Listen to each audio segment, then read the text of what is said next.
All right, you want to lose 30 pounds in 90 days? Yeah, I bet. Who doesn't? You want to do it, and you want it to be extremely easy. Of course. I can do this. I can make this happen. I can even show you. But the reality is, you know you, and I have a feeling I know you too. But anyway, welcome to Walk, Talk, Vent. Let's do this. Hi guys, welcome back. Today we're going to learn about a diet that I think is extreme, but when Joel Hunter talks about the OMAD diet, which is one meal a day, is that crazy? When Joel talks about one meal a day, it almost sounds like the diet that we're on, except I think ours is a little bit easier. Tell me what you think in the comments. Let's hear what Joel has to say about 5 reasons people fail at OMAD. Once again, one meal a day. Here we go. So you're just eating way too much. Somebody told you that on the OMAD diet you can eat whatever you want. Unfortunately, that's not the case. If I told you I had a magic diet pill, which meant you could eat whatever you want, you'd be jealous, right? Exact same thing. You're eating way too much. So a lot of people do dirty OMAD, where they eat pizza, fast food, whatever they want. You might have results initially, but it's not sustainable. So the first thing you want to do is have a look at the calories you're eating and be mindful that you're eating under maintenance calories, even on OMAD. So once you figured out how much food to eat, the next big mistake that everybody makes is you're eating the wrong types of food. So this is common whether you're doing OMAD or any other diet. My advice is cut carbs. So I know that basically every single diet in the world tends to be a little anti-carbish, right? Or at least it comes across that way. So with this diet so far, right off the bat, one meal a day, and he's telling us for that one meal, don't eat rubbish, eat really, really well. This sounds horrible, Jesse. Do we have to do this? No, I just wanted you to see what the OMAD diet was about, and Joel here really describes parts of it that I think you need to know. Most people don't want to hear it, but it's true. Yes, you can count calories, but carbohydrates mess with your insulin and it makes it harder to lose weight. So cutting carbs is important. If you can't cut carbs altogether, at least cut processed foods, refined foods, and sugar. Hey, buddy. Having a diet as high in protein as you can manage, as high in fats as you can manage, and based on whole foods is simply the best option, whether you're doing OMAD or any other type of diet. So the second thing you want to do, cut out processed food, cut out carbs. So what's the other mistake people make? It's pretty common for people to stop exercising or think that you don't need to exercise. So let's think about this. He has kind of snuck in some things, quite a few things here in just the first couple of seconds. What he's basically saying is drink water, right? Or black tea or plain coffee, right? He's saying get rid of processed sugars, or in his case, get rid of food in general for most of the day, right? And then he's also saying be active. Guys, those are the 3 components that we're putting into our plan. I just don't necessarily think we have to go as far as he does. What happens if we do go as far as Joel does? We lose a ton of weight, right? But not everybody needs to lose 100 pounds. If you do, God bless you. I think you can still do it our way. It'll just be a little bit slower, obviously. Let's hear what the rest of genius that Joel has to say here. People often don't understand there's a difference between exercise and activity, and they actually accidentally cut out both. So a lot of people say you can lose weight on OMAD without doing any exercise, but that doesn't mean you can't do any activity.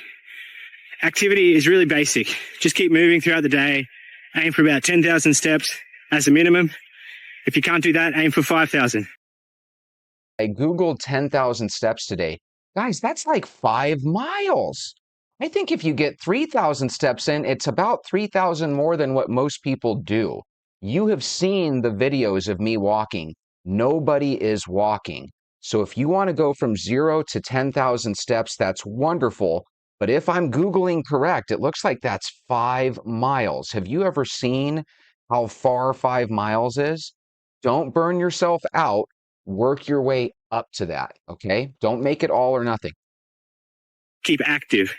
If you can exercise, great. Exercise 3 days a week. Lifting weights is best, to get the strength up, but cardio is important too for your health of your heart. So make sure you keep active. Like I said, it's not a diet drug. It's not going to work its magic. You got to keep active. The next thing is, and I think it's kind of obvious, but people accidentally break their fast, usually with liquids, calories, adding things to your coffee, sugar, milk, even almond milk. The best way to fast effectively is just make sure you don't eat anything or drink anything. Okay, come on, that's a little funny. Think about it. If you're starving, of course you're eventually going to lose some weight, but we can't do this forever. It's really, really tough. I think Joel doesn't give credence to the fact that he's the 1%er that can. And when people tell you, hey, everybody can do this, no, they can't, okay? When you go out to meals with the family, do you know how hard it is to eat breakfast when you only have one meal a day? And oh, yeah, you usually do that at 3 or 4 in the afternoon, right? So I'm not saying that there's anything wrong with this. If you ever want to try this one meal a day, I think it's a great thing to do when you feel like you're up to it. But just remember, there's pros and cons to everything. This is not a very family-oriented diet. Fasting's pretty obvious, but a lot of people get it wrong. Just drink water, black coffee, black tea. And the last piece of advice that I'll give everybody is just be consistent. Trust this process and stick to it. Like any lifestyle change, doesn't matter if you do it for a week. It's probably better if you do it for a month, but if you want to make it last, you got to do it consistently for the long term. Start with 90 days in your mind. Start with 6 months in your mind, but don't give up. And if you slip up, maybe you have a cheat day, just get back on the horse. Don't let it rule your world. Anyway, good luck. I love his voice. I love his sense of calm. But if you think about it, he's advocating for drinking a lot of water and ditching the other sodas that we love, right? Which I do too. He's advocating being active to the tune of 5 miles a day active if possible, right? And he's also talking about drinking a lot of water, moving a lot, and avoiding sugar. That sounds like what we do. If you do this long term, in other words, not just for 3 weeks, not just for 3 months, but forever, you're going to get this very same results without having to cancel breakfast and lunch to do it. Okay. Now, what I want you to do is to go from this guy who's successful at it to Mrs. Britton, who's not so successful at it. Her show is called Kicking It with the Brittons, I believe. I'll link both of their channels in the description, but check this out. I need help, somebody help, because it's very frustrating. Guys, welcome back to our channel. Now today I want to continue sharing with you my journey to lose some pounds. So on the 5th of March, I decided, okay, I'm going to start doing my intermittent fasting. Now, there's different types of intermittent fasting. I'm going to spell the word somewhere here so you can see it, because I'm maybe not pronouncing it properly. There's different types of fasting, but I chose to do 16-8. Meaning I would fast for 16 hours and then I would have an open window of 8 hours that I would eat. So I started that on the 3rd of March. And yes, guys, I'm sitting in my backyard because I just wanted to be outside by myself. You can hear the birds in the background. Yeah, so I started with that 16-8. So I would eat between the hours of 11 and 7. I would not eat before 11 o'clock, or I would not eat after 7 o'clock. And I would fast for the duration of the day.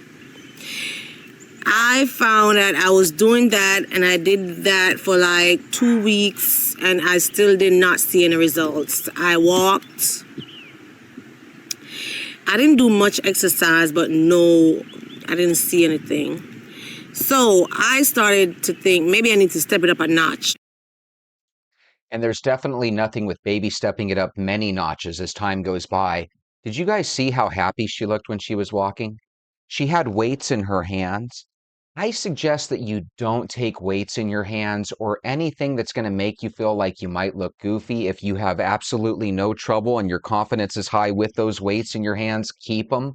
Sometimes they can actually cause shoulder injuries, believe it or not, because your body's actually not used to that extra weight at the end of your appendage, right? On another note, though, she looked like a natural walker. She would have been loving walking if she gave it longer than 2 weeks. Tell me in the comments if you agree. And also tell me in the comments if you're starting to love your walk or if you like it more than you thought you would. I would love to hear that. So I thought that maybe I needed to get more rigorous in what I was doing. I thought to myself, maybe I need to fast longer, have a smaller window to eat, increase my water intake, which I did. So I no longer use this bottle in the days because this is a half gallon. What I did was I just grabbed one of these from my fridge, from my refrigerator, which I'm sure is a gallon, and I would just try to drink a gallon of this every day. Two things. I had this bar up at the bottom of the screen, but I don't know if you noticed, she actually wrote down there in text that she was starting to have knee issues. I almost wonder if the knee issues were from those extra weights because they kind of move your body weirdly when you're holding weights. Another thing I noticed, I don't know if you guys did, what this jug of iced tea here, I wonder if that's highly sweetened iced tea. Because if you were going right before your diet, if you were drinking iced tea and sodas and all that, it just takes time to work that off. You know what I mean? So that I find that interesting too. I will just try to drink this off in a day. And I leave it in this bottle so I'm sure if I'm drinking a gallon, yes or no. So I started that on the 23rd of March. And that means today is the 28th of March. Tomorrow is going to be 1 week. And I'm still confused as if there are results. I'm still confused because now with this new plan that I started on the 23rd, that's the 1 meal a day, the OMAD. And what I did was I fast for 23 hours and I was only eating in a 1 hour window between 5 p.m. and 6 p.m. each evening. Now I want you to think about something.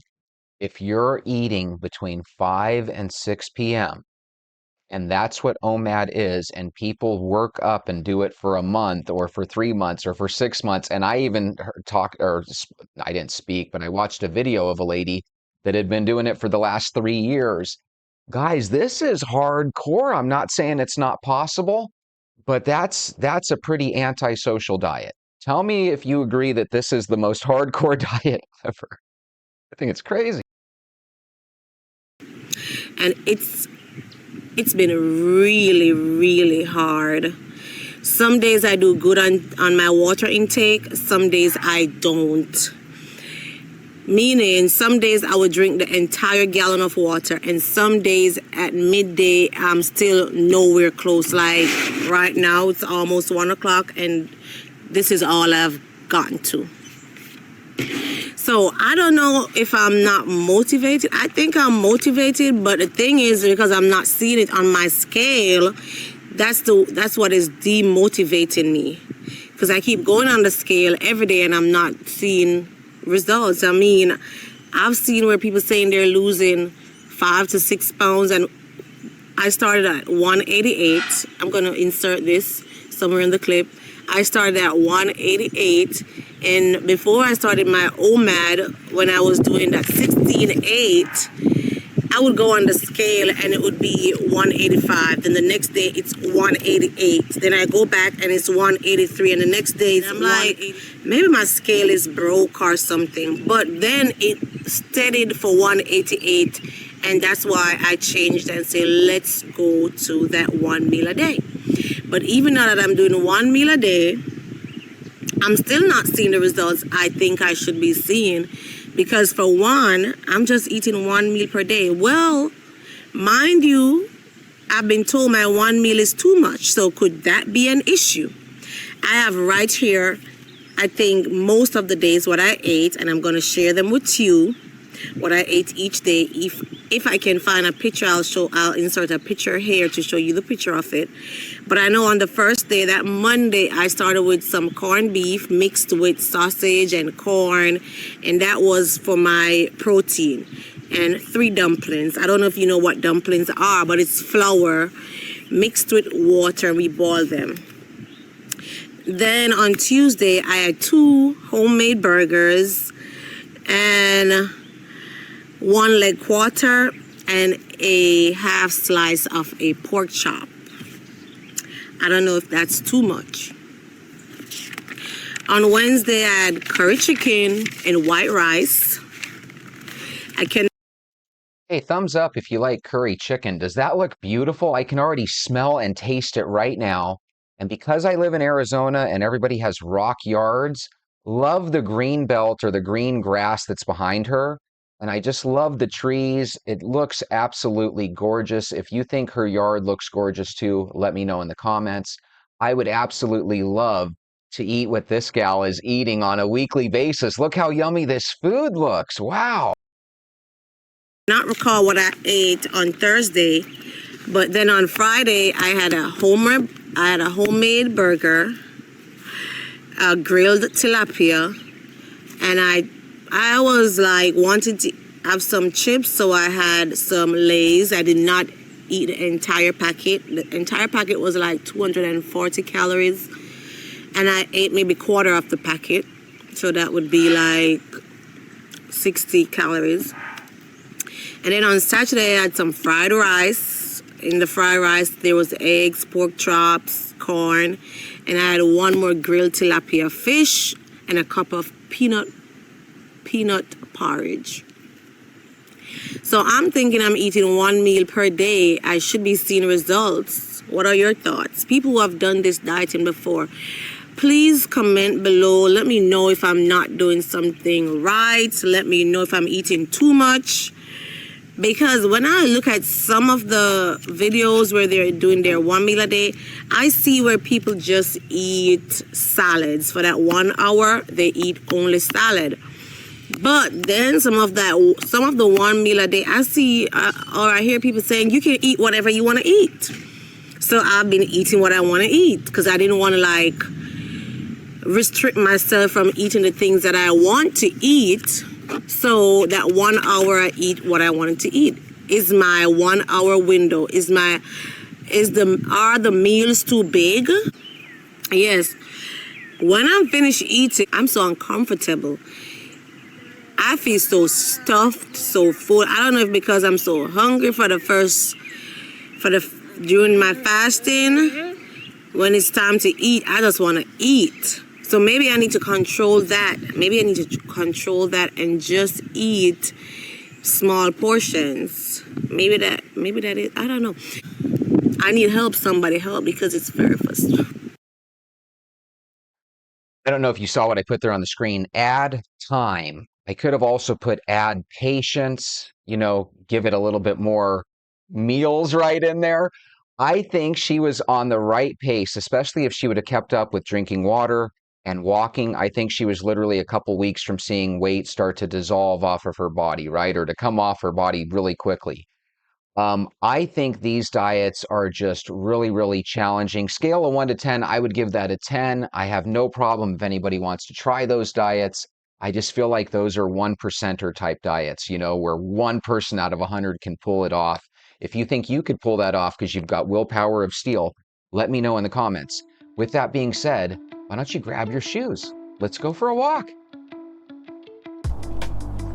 Hey guys, it's Jesse, and I can't believe it. We're in month number 2. I have problems. You have problems. We're going to start coming up with solutions. 94% of all people don't care, and they don't have the time. So we're going to comprise the other 6% because we all care very much. I'm going to take you all for a walk every day, and we're going to cross the finish line together. But I think we all know there is no finish line. I can do this. You can do this. We can do this. Let's do this. My name is Jesse. I take people for walks.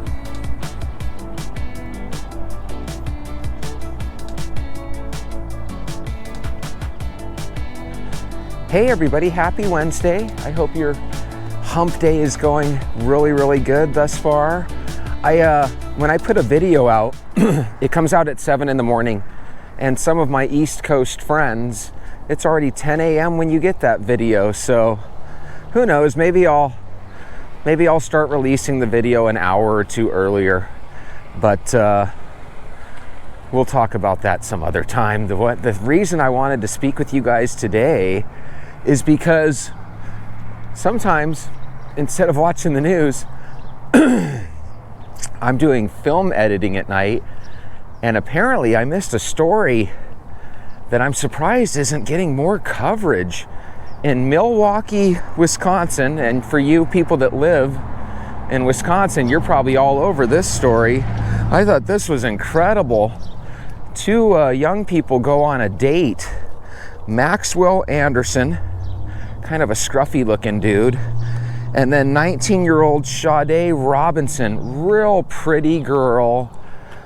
Oh, this one's a horrible story, guys. So apparently they go on this date, and it must have started off somewhat okay, because they went to multiple locations, you know. I'm assuming out to eat and maybe out for a couple drinks, right? Apparently they go back to this Maxwell Anderson's home, where apparently he has rumors that he has a sex dungeon in his home, which is really freaky when we end up discovering that he ended up killing Sade Robinson, dismembering her body, and they are literally finding body parts of hers all around the Milwaukee area, right? That is just unbelievable. That reminds me of like Jeffrey Dahmer type stuff. And yeah, just really, really awful. The reason I brought up the sex dungeon part is whenever something like this happens, you have to always wonder, is this guy's first victim? Was Sade the first one to go through this horrendous situation? And the authorities feel like they have their man, and I'm sure they do. But they don't know exactly how Sade was killed and stuff. You know, she probably wasn't killed through dismemberment. That was probably the means by which this Maxwell Anderson guy was trying to get rid of her, of all the evidence of his guilt. But my goodness, what a horrific way to do it, right? Chopping up into multiple body parts and putting those dismembered body parts in various areas around the city and around the state. And it's like, oh my goodness. To Sade Robinson's parents, I'm so sorry for your loss, and what a horrible way to lose a loved one or family member. And the reason I wanted to speak with you guys about this is because some of us on this channel might be trying to lose weight specifically so they feel better about joining the dating scene. And it's interesting because when we were growing up back in the day, a lot of us met our future husbands or wives in the workplace. Blind dates were kind of frowned upon. Not that people didn't go on blind dates, but even with blind dates, your friends knew who they were setting you up with, right? And there was an expectation that whenever you set up two friends, you weren't going to set up, a crazy man or a crazy woman on a date, You just didn't really do that. If you've ever gone on a horrendous blind date back in the day, maybe you could share that with us and let us know. But anyway, I felt like there's a little bit more safeguards back in the day because, again, maybe you learned to meet somebody while they were working with you or whatever. Now, doing anything in the workplace is greatly discouraged, So now I feel like a lot of times people are forced to meet one another online. And you know as well as I do, somebody's online persona could be completely a 180 from what they really are when you meet them in real life. And I just want you guys to think about this, that if over the next handful of months you're able to drop a lot of weight and you become a new version of you, make a promise to yourself that you're going to try to do your due diligence when it comes to dating people and making sure that you're dating somebody that, you know, hopefully doesn't become like this guy does and try to harm you in any way, shape, or form. Sometimes we live in this super social world, right, where everybody knows everything about everyone.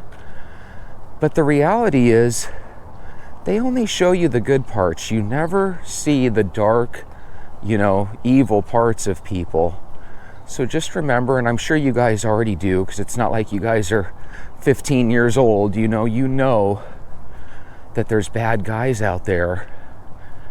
I hate when we hear stories about this, because if you're cruel enough to murder somebody and then crazy enough to start dismembering their body and stuff, you've probably done a lot of bad things to a lot of bad people and just haven't been caught yet. So let's see if that ends up ballooning into anything else. That story apparently has been big in Milwaukee for the past 10 days or so. So yeah, if I would have heard about that earlier, I definitely would have liked talking about that. Have you ever been on a date with somebody that wasn't all there, or that was acting really weird, or maybe they started drinking and getting out of hand?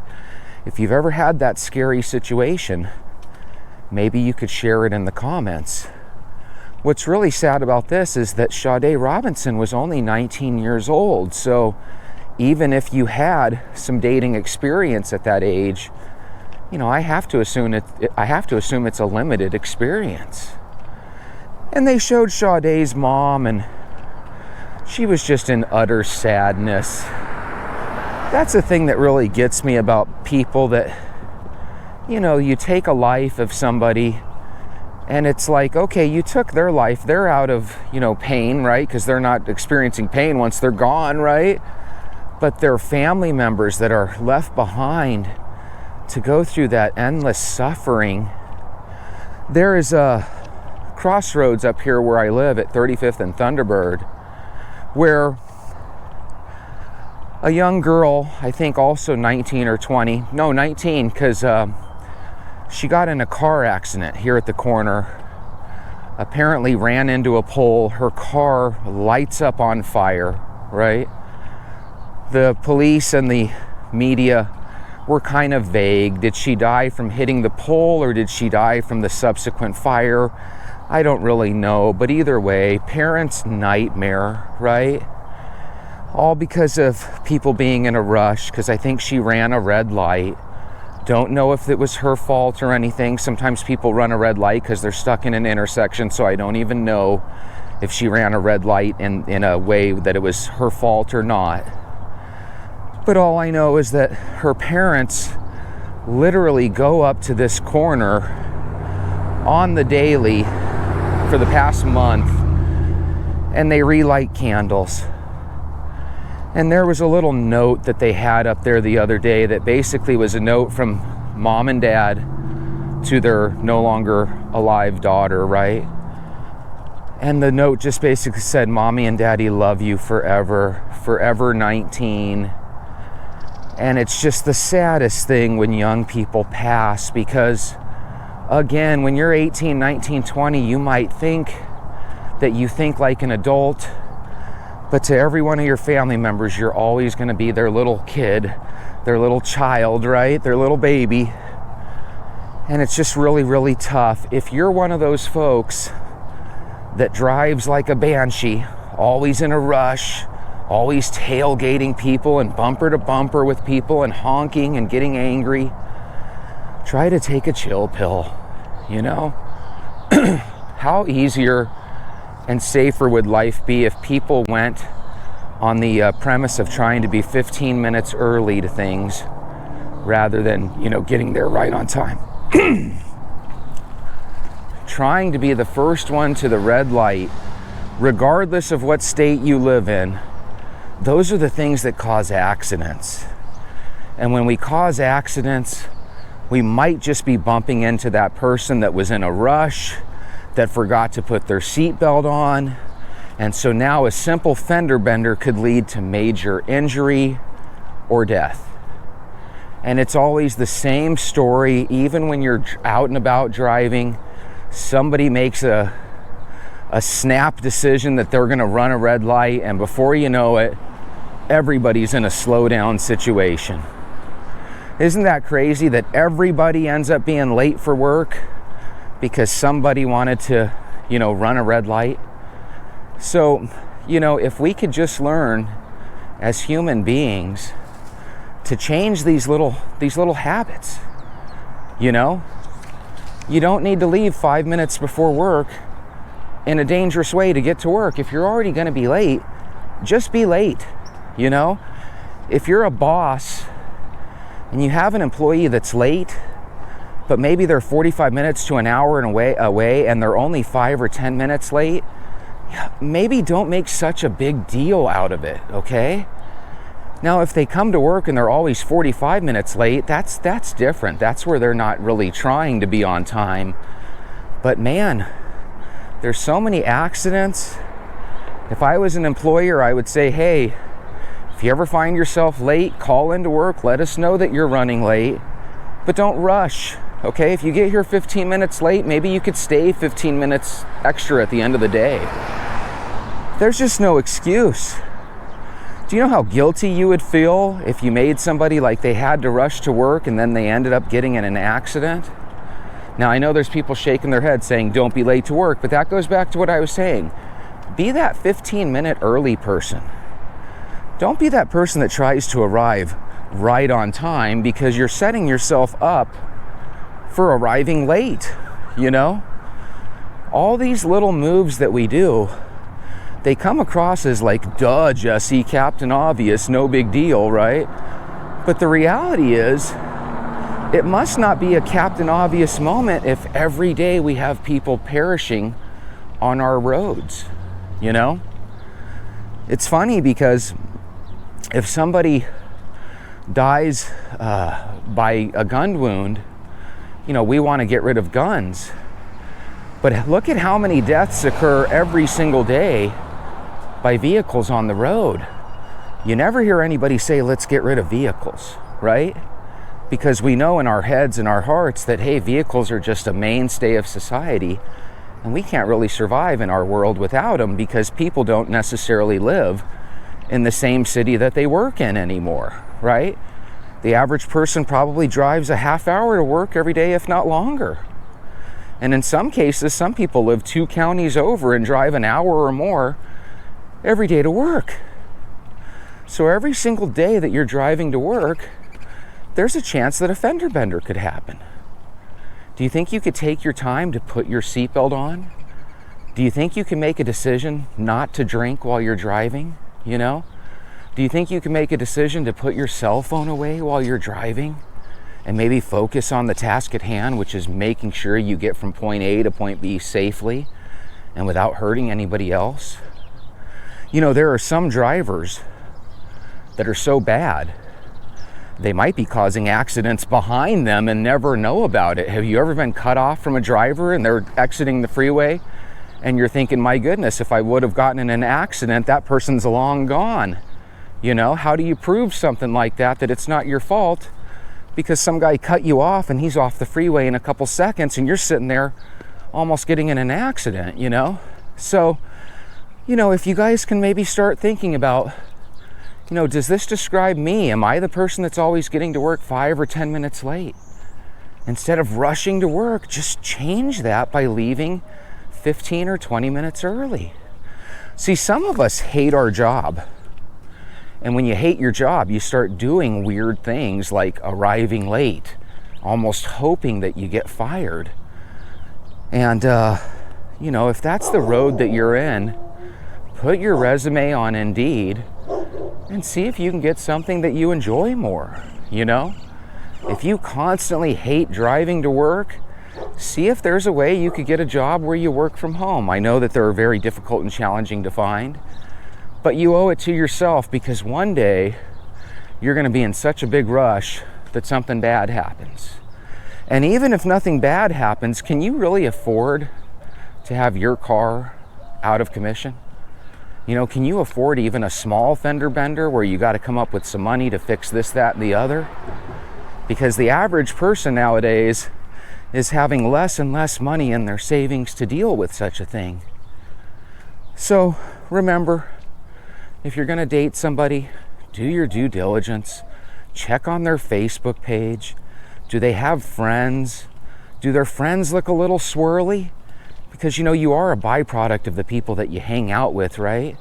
So if these guys, especially for young people, if your boyfriend's hanging out and, doing crazy things, those are the boyfriends that end up going to be the heartbreakers, right? Those are the ones that girls technically love, right? The bad guys or whatever, the tough boys, right? But the reality is, even tough boys end up growing up and becoming frumpy-looking middle-aged guys, right? So, really do your due diligence. Remember, there's a family that really wants you to make it home at the end of the day. If something were to happen to you, would it ruin your family forever? And can you prevent that just by being a safer driver? Now watch, someone's going to tell me they drove slower than ever and still got in a fender bender. Those things happen, okay?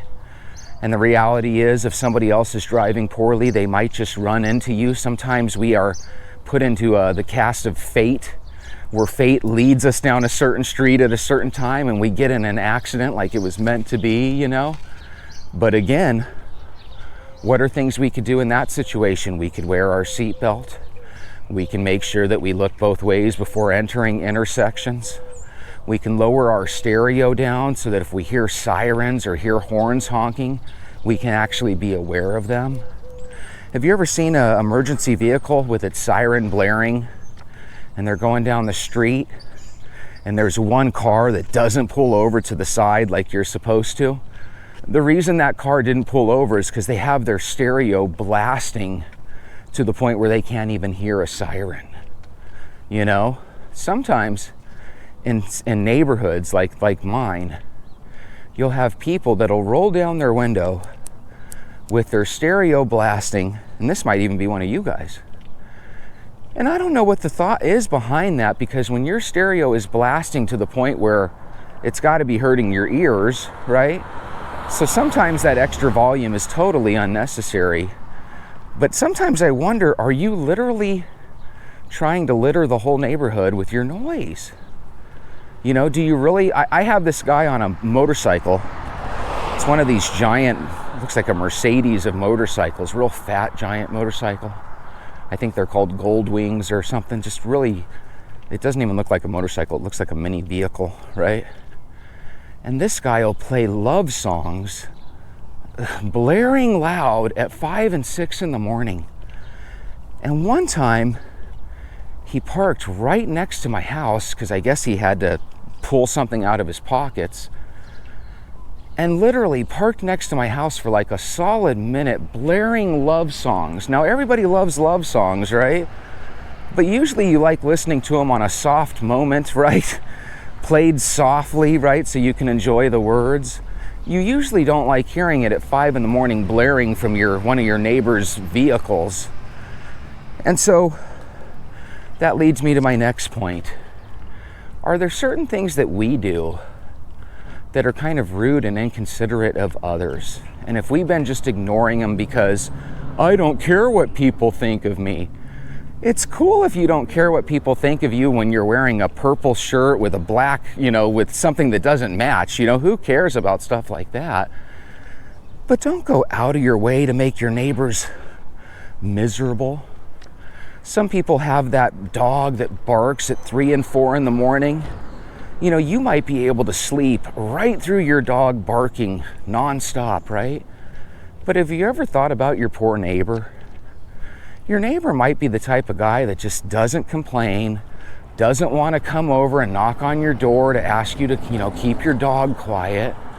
And some of you guys, literally, you need your dogs for your safety. So there always are exceptions to the rule, right? You want to make sure that if someone's crawling around your back fence, you want to make sure that your dog is loud enough to let you know. But that's not really what I'm talking about. I have some neighbors really close to my house where they have a dog that just loves hearing himself bark And this dog will bark till 1, 2, 3 in the morning. And one time when I was recovering from my double hernia surgery, I had to actually like go over there at like 2 in the morning and knock on the door, because it was like the 4th day in a row with this dog just not letting me sleep. And you know, when you have to knock on your neighbor's door at 1 or 2 in the morning, and trust me, I'm the type of guy that doesn't like to do that, you know, but I felt like I had no choice. What blows me away is, why do people have to tell other people these things, you know? Oh, and by the way, did it stop the guy's dog from barking? Kind of. I mean, he stopped it for that day, but even till now, once in a blue moon, that dog will wake me up at 1 or 2 in the morning, and once that dog starts barking, it won't stop. And again, I'm a dog lover. I love dogs, okay? I like dogs that bark when people are in the alley walking around, right? But this was the type of dog that he just loves barking incessantly, and for some reason, they just won't let him in the house. If you don't love your dog enough to let him in the house, my God, why do you own a dog? Now, don't get me wrong, some dogs are supposed to be for outside, right? For protection and stuff. But I mean, we don't really have a neighborhood where people are constantly breaking in and stuff. If we did, you know, it would be more understandable. I saw a couple of comments about the sugar episode we did. Apparently, a lot of us really are addicted to sugar, and apparently it really is a tough addiction on some people. And don't get me wrong, I consider myself to be a little bit of a sugar addict too, because man, once I get going, I can really validate keeping that sugar binge going, you know? And if this is you, then let's see if we can slowly baby step this. And if it's something where for the rest of your life you never can get away from the grips of sugar for whatever reason, then let's see if we can do other things to work our way around it, right? If you're eating a lot of sugar, maybe we just up your toothbrushing, right? Make sure you're constantly getting that sugar and that gunk out of your mouth. Maybe we drink a lot of water and we walk a lot, and when you're on your walks, ask yourself to make plans to go to the store and get some natural sugars like fruits. See, I think fruit has a real step down value from regular candy bars and stuff that not very many people talk about. Usually when people in the exercise and fitness scene talk about sugars, a lot of them lump fruits into the same category that they would a candy bar or, you know, a chocolate donut. But the reality is, fruits release, you know, the sugar into your bloodstream in a way that, you know, you don't really have this extreme high followed by this extreme crash. It's more of a regular flow that your body can handle, because our bodies have been eating fruit, you know, for a long time. We're not used to a candy bomb or a sugar bomb like we get when we eat, you know, a Snicker bar. And so if you're trying to get off the Snicker bar and you do envision yourself at one point in the future being completely off sugar, don't look at pineapple and peaches and oranges. Don't look at that as a negative thing. That's a perfect way to step off those candy bars, you know? And if you're one of these folks that stays away from all sugar, whether it's, you know, sugars from fruits or sugars from sweet stuff, right? Good for you, but just know you got to kind of baby step somewhere. I think what our expert said the other day, that this all or none philosophy, man, those things are just really hard to do. It's hard to stop things. If you're an alcoholic or if you're a nicotine addict and you're trying to step down and wean yourself off, that's probably darn near impossible sometimes, right? But what you got to do is you got to get used to not celebrating with beer on a good day and not enjoying a beer on a bad day. That's just what you have to do. You have to learn to kind of be okay with a bad day every now and then. And you also have to learn to be good with a good day. I think what happens is when we're teenagers, we start drinking, We remember that party with that girl that we met, right? Or maybe we remember that party with that guy that we met, right? And what happens is we naturally equate beer and drinking with a festive good time. But there's a difference. When you were 18, 19, and 20, you weren't drinking Monday through Friday. You weren't necessarily smoking cigarettes Monday through Friday, right? Many of us were doing those goofy things on the weekends with our friends. So there was a social aspect to it. When you become a drinker and a smoker in real life, there's very little social about it. You'll drink by yourself, you'll smoke by yourself, and you'll do it nonstop by yourself. If you're okay with partying alone, that might be safer for others, right? You're not on the roads driving. But man, it doesn't take long before you're ruining your life. You want to talk about a real easy way to gain 30 or 40 pounds? Drink a beer or two a night, right? And if you want to lose your marriage at the same point, drink 4 or 5 beers a night. It's just not a recipe for success. And if you switch from beer and booze to wine, you know, you might look nice on videos, right? Because you're drinking wine, but don't let that take over. There's a lot of wine drinkers that are very mean, you know? Wine will give you that headache in the morning that makes you want to drink another drink, right? That's how you get over a hangover, right? You start the next day. And so these things, of course they're things. These things are all what lead us to our walk. Somebody on your walk, when you're walking around your neighborhood, might be trying to walk off an addiction. There are so many reasons that people walk. They might be walking because they're thinking about divorcing their husband or wife. There are so many things that go through the heads of human beings. And you have your own battles. Are you walking because of your weight? If so, wonderful. You're tackling your situation head on. Are you walking because you like going into your think tank and you're contemplating the idea of divorcing? You know, I only urge you, take more walks. Think about it, because divorce is permanent and there's so many ugly things that come with it.